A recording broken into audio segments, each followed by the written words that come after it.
انتهى للهلال بهدف مقابل لا شيء. هنا كرة عرضية وحسن العتيبي يخرج بتوقيت سليم وتصل التسديدة والكرة في المرمى.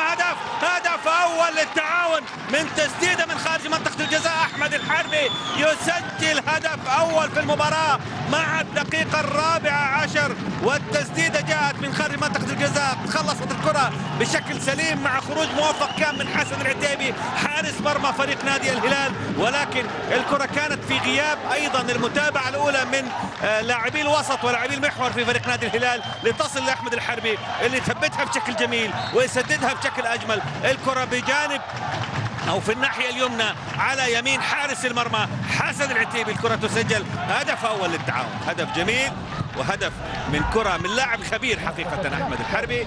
يلعب كرة خطرة يا الله، جول جول جول جول يا كامل الأوصاف. الله يا راقي، الله يا ملكي، الله يا الأهلي، الله يا قلعة، الله يا قلعة. يعود للتاريخ ويعود للمدرج ويعود للزمن الجميل بالهدف الجميل.